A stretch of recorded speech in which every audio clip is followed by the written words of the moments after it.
Good morning, and thank you for joining us this morning for our Rise and Shine webinar. Just a very quick webinar in the mornings for teachers, governors, anybody who's interested. And if you want to watch any of our previous ones, they're all on our websites. This morning, we've got a special guest this morning with us for using governors to drive sustainability. And I'd like to introduce Lorimer Russell-Hayes, who's got a very distinguished career in teaching, governorship, and also in school improvement. So she's had a lot of experience around governorship and will share some of this with us this morning. So very quickly, we're going to go over the advantage of having a governor and with the responsibility of the environment. For those people who are unsure how to connect with your governor, how to do that, and how to get the best out of collaboration. And that's so Lorimer has had over 4 decades in education. I didn't count how long you've been at school as well, Lorimer, because that just seems a bit too long then. Started a career as a MFL teacher. So languages always lends itself to great communicator, and I have to say Lorimer's that. She was even the teacher and learning consultant for my school when I was teaching over at St Christopher's for a period of time then, and still she's chair of 1 secondary, 1 primary, and vice chair of a special school, and is involved in training governors. She also volunteers at the Sustainability Learning Conference and hosts our Governor CPD. So I'm going to start with a couple of quick questions. I'm going to raise these, Lorimer. In your opinion, why is it important to have a governor with sustainability responsibility? I think, morning everybody, I think it just focuses everybody's minds, and I know from my point of view with the schools I'm involved with that until we actually mentioned the topic, we didn't focus on it and target it and move with it. So I think it helps to focus everybody, and it helps to give you that link in schools as well with a particular named teacher or group of teachers. Absolutely, it allows someone to be reportable as well, and obviously sometimes to have your back in the governing body. For those who aren't too sure how governors work, how could they support a teacher or, for example, a business manager? It doesn't need to be the teacher, does it? It could be any member of staff. No, I think it's the governor's own interest in the first instance, but then most schools will have nominated roles. So there'll be a special needs governor, there'll be a pupil premium governor, and why not have a sustainability governor with a link within school? And like you say, it could be the business manager. It depends exactly which areas you're looking at, or it could be a teacher having a look at the curriculum elements, but it helps then to give that contact and also to give targeted meetings and feedback to governors.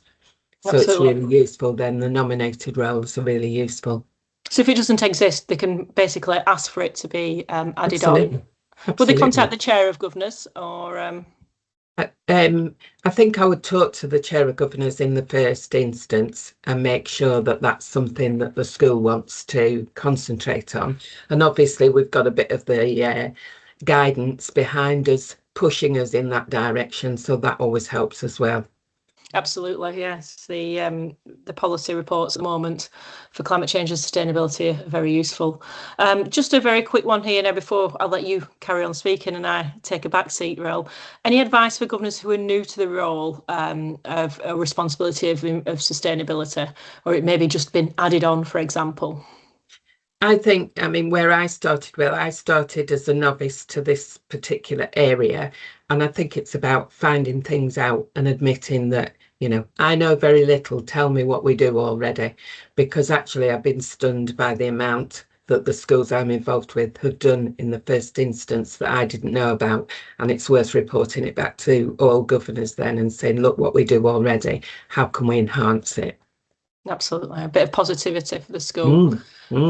So I've mentioned that one. Okay, so I'm going to hand over now to Lorimer to do her presentation. Okay. Thank you. I've taken a few of the slides that I use at Wendy's conference about, and these are slides that I use in the Lancashire training as well. And it's about me finding out in the first instance what there is out there to help me and to help me to help other governors and schools. So there were two elements that I concentrated on. First of all was the DFE element, and secondly was the National Governors Association element, which is where I came across Wendy for with a different hat on over the last few years. So the DFE guidance is the big push that governors and schools need. So schools have got to have had by 2025 September last year a sustainability leader or leadership group plus a climate action plan. And most schools actually weren't aware of this, and I wasn't at the time. So I think it's about saying, right, this is the guidance. We obviously know a lot about it and we should be doing it, but let's see how schools can influence and can move this agenda forward. Thanks. So DFE have got quite a lot of support out there. And initially, for governors, I wanted to pick up on the National Governors Association. But as I've developed in some of the schools that I'm working in, I've gone back to some of the DFE resources because there's a lot there. In the first instance, I wanted to simplify it and bring it back to the National Governors Association, which is where I found it was simpler to present. But then I've gone back to these three areas provided by the DFE, and that you'll see from the schools that I outline at the end, they've gone back to it as well. And all those resources, once you know a little bit about it, you can delve into those. Thanks, Wendy. So the National Governors Association look at their rationale. They're talking about pupil voice, about us as global citizens, and about the whole net zero agenda. And I think the middle one for me has been the most advantageous, really, that emphasis on being global citizens, because we've all got used to doing things at home with regard to sustainability. But also the top one, when you can engage the students in it, they'll run with this and they'll pick up on lots of different ideas that they've got to push it forward. So sometimes they're more influential than the staff themselves. But that's the rationale that the National Governors Association gives for their classification of the different areas. And if you move on, Wendy, they pick out the 6 C's. And I thought in the first instance for governors, this was an easy way of having a look at what we already do. So when I moved with some of the schools that I'm with, we looked at it in those terms, and we didn't look at everything and say, yeah, we do everything. We had a bit of a scattergun approach to start with. So in my secondary school, we had a look at the curriculum first, because in secondary, there is so much within the curriculum that's there already. We wanted to audit what's there. And when we had a look at it, it was happening all over the curriculum. So we could easily see there were some quick wins there. With the primary school, the main primary school that I work with, we looked at campus and community. We were, like a lot of primary schools, into Forest School and used that as our starter for where we looked at the different elements of it. So I thought the NGA's approach was a good one to start with, because I just wanted to simplify it for governors and just take it down to basics that they could use. Thanks.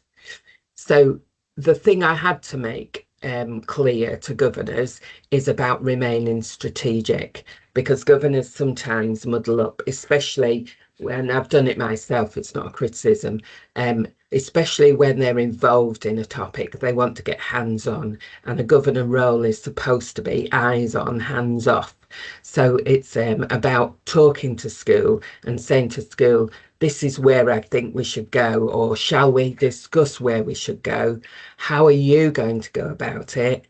And will you report back to me on the progress? And that way you're a little bit more eyes on and hands off.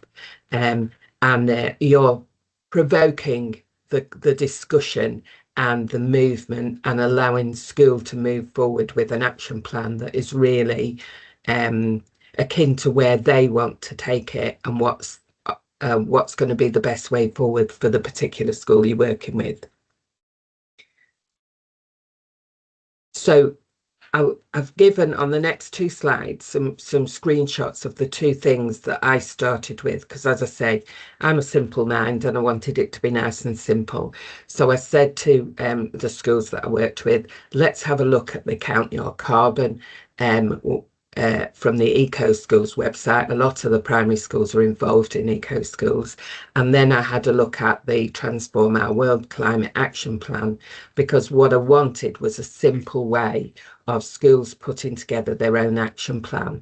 And I found that these two resources, even though you can't click on these are just screenshots coming up, but you've got the links there that you can go on to make sure that you could access those resources. So the first one, Count Your Carbon, Wendy, if you move that on, that comes up with a lovely video on how you can make best use of working with your business manager, working alongside all of the sort of techie aspects, the numbers, the carbon side of things. And it gives you a lot of data that provokes thought. And I thought that was a really good way forward. And I think, Wendy, you've used it, and they've got some worksheets alongside it so that you can give those to your business manager and say, how much gas do we use? How much electric do we use? What's our footprint? And it gives you something to work with. So that was one way forward. And the second one is this Global Action Plan site that I think is a real boon to governors and to teachers who want to put an action plan together but don't know where to start, because you choose your actions which come up in this action plan altogether once you've presented it. You choose your actions and then it builds it for you at the end and gives you some detail, it gives you some links, and it gives you some ways forward. And it really is, I think, a very useful thing. And my primary school started with this element. The secondary school went off onto something far more technical and high flying, but they were in that position. But I think it's a really good place to start to write your own action plan, because a lot of governors will go and a lot of staff will go, well, I don't know where to start. So I thought that was a really good place to start. Thanks, Wendy. So what have I done? Well, I haven't done a lot. I've thrown in a little sort of grenade and said, here you are, this is where I think we should be going, because this is what the DFE's told us to do by 2025. What can we do? And then where it's gone is just, this is the beauty of it. I've sort of thrown in the idea and said, this is what I think we should be doing. This is what the government's told us. And then the three schools that I'm quoting here have gone off in their own way. And that's the beauty of it, really, because that gives me loads of examples then to share. So within the primary school, they've probably done the most. They've been to the conference. They took a lot from Wendy's conference. I've given them the presentation, which I give at the conference, which has formed the basis of my Lancashire presentation as well. They've put together their action plan. They've had a couple of goes at different formats of it, and they've now got to the point where they've got an action plan that they're happy with. They've got the forest school up and running, but they're now developing that. And there are developments coming out within their newsletter to parents about the school pond. They've managed to get, as it says at the end, they've managed to get nature park funding. They've got a lot more developments going on with the actual grounds and basis of the forest school, really. I've met with the eco group, fantastic group of children, and who are really able to talk about what they're doing without putting any technicalities or, any too much vocabulary in there, but they're talking about what interests them and where they want to go and how the member of staff is linked with them. So they feed back to me on a termly basis, and then I also get a report to governors on a termly basis. That's been the most exciting school that I've been with. Penwitham Girls, I've been in there since I started as a governor 23 years ago, and I can't leave because I love the place. I again presented to governors and they were up for developing this. And that's where I started with the curriculum, had a look at what's out there and asked the senior leaders to help me with what's in the curriculum already. The audit showed up masses that was already going on. And then the two senior leaders I've met with, but basically they're running with it themselves. Again, they've got a sort of eco council and I've met with them. So it's about them running with it and they've taken it down a far more technical path. The thing that's interesting that will prove interesting in the future for Pemberton Girls is that they've had a look at their current building and they're going into a DFE new build. So the whole sustainability around the campus area will be fantastic when we get all the technical data and see how that's improved everything.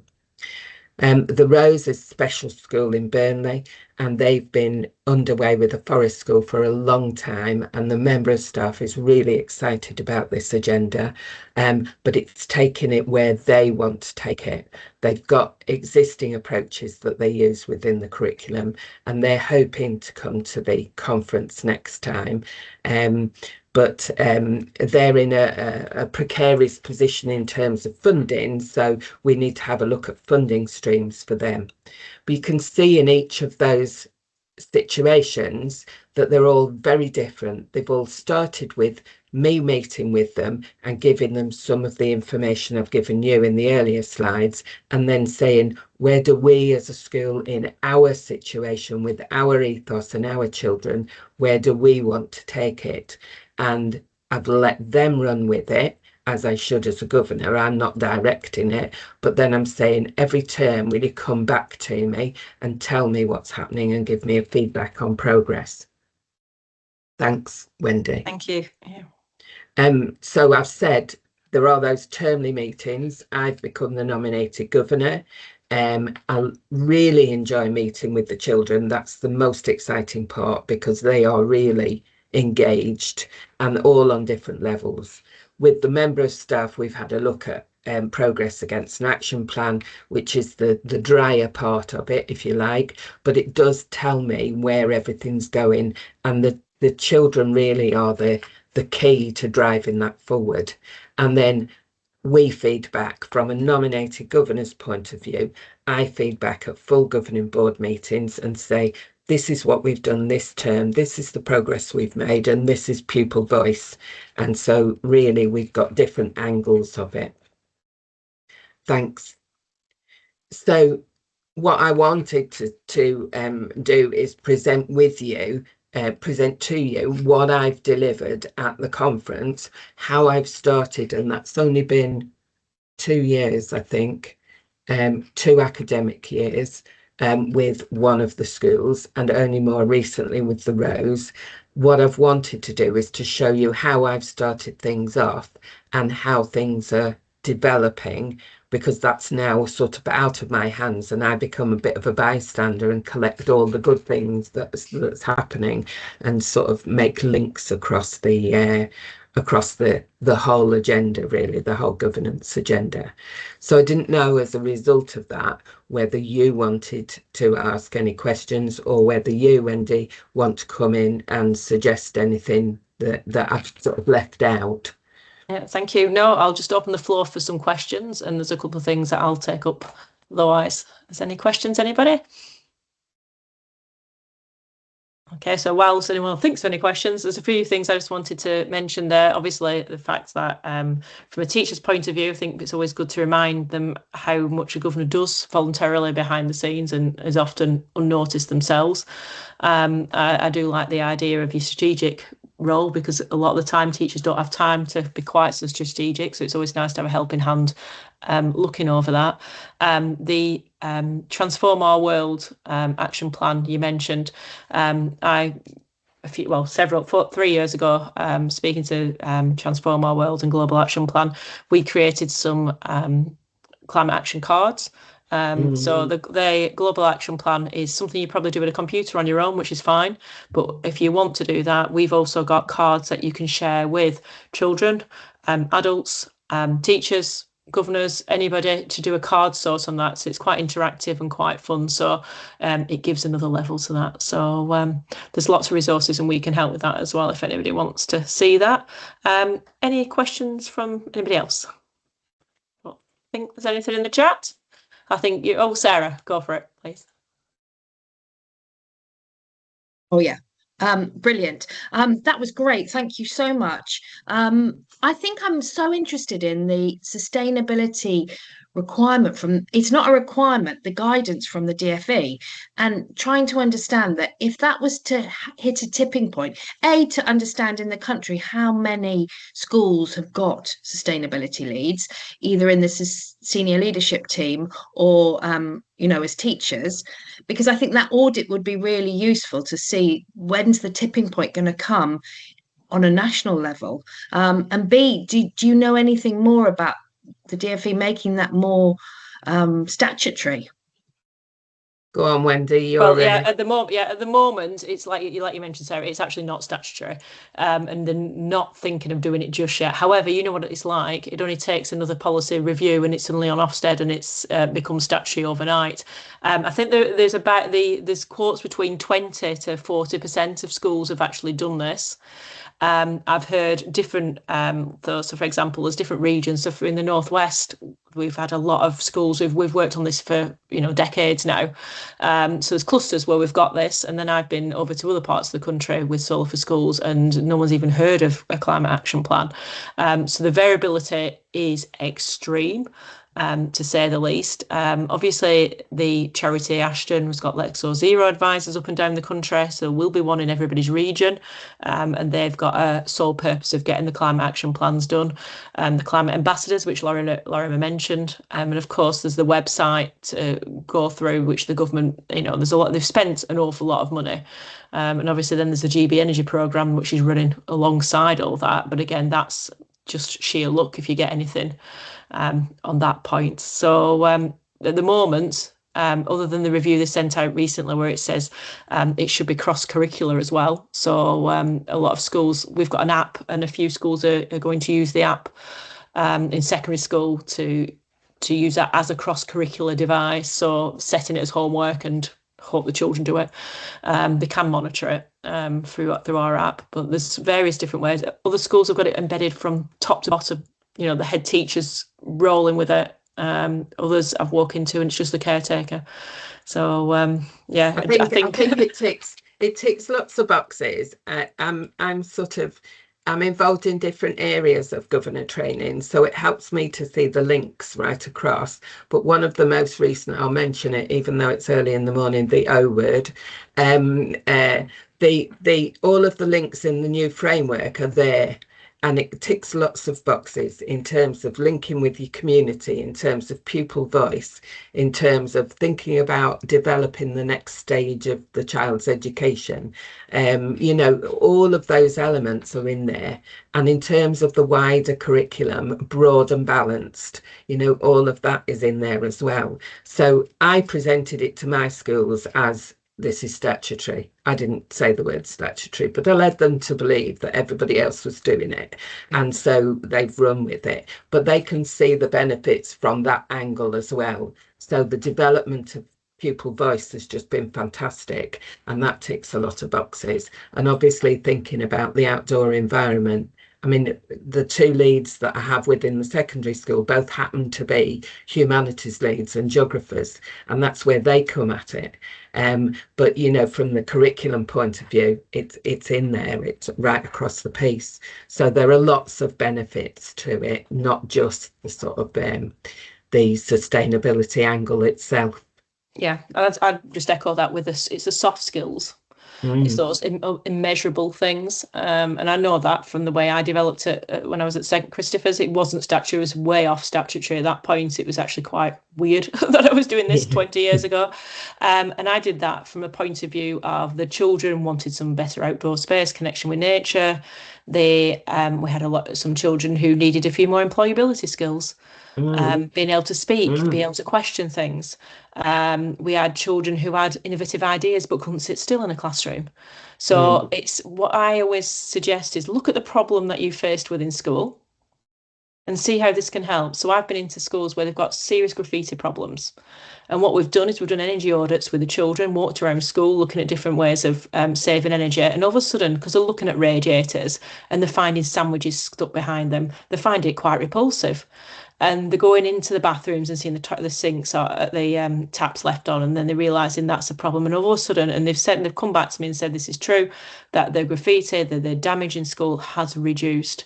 So there's different ways, and it's all, to me, it's find out what is your issue in school, what's the problem at the moment, how can you help. So for example, my own school, St Christopher's, got a problem ironically with the recycling. We were fantastic with the recycling. The minute we introduced mixed recycling, everything went to pot, because the children couldn't understand then why we're now putting it back together. So we undid 15 years of recycling by reintroducing the government's way of recycling, and we're in a bit of a mess. So Science Week next week, they're going to be doing decomposing different paper cups, seeing what plastics inside them and trying to understand what materials are made of. So it's just hitting it from a different angle. They've got a problem, let's look at it, how we can mend it. It is. I would echo that as well. And I think when I'm thinking about my secondary special and where they're going with it, I started looking at their forest school and seeing how engaged the young boys, it was in this particular case, were with forest schools, and how this was going to move on to what they wanted to do afterwards with their employability, or whether they want to go to Maisco College, which, you know, helps that sort of green or the green careers and everything. And for those children coming out from a special school, that was their employability that we were looking at as well. So I think I would echo that. The thing I would say to start with is that what I found difficult was looking at all the resources that there were and simplifying it. And I really wanted to distill it down to something that would work within each school. So that's why I started with the NGA 6Cs, and we just picked a couple. And that's why I had a look at the building your own climate action plan, because those two things were simple. Now, none of my schools have stayed there. They've all moved on since then, but it gave them something simple to start with. And that's where I found it really useful. Wonderful. Thanks, Lindy. Yeah, so I think there's lots of information to take away there, and I hope this has been useful for you. I'm sure it has. It's always a nice reminder to think about what's behind our schools with our governance and I suppose in the big mats, the trustees.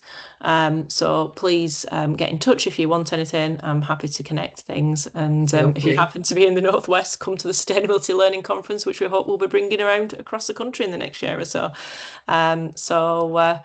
Yeah, thank you everybody, and I hope you have a successful day at school today, or whatever it is you're doing. Thank you very much.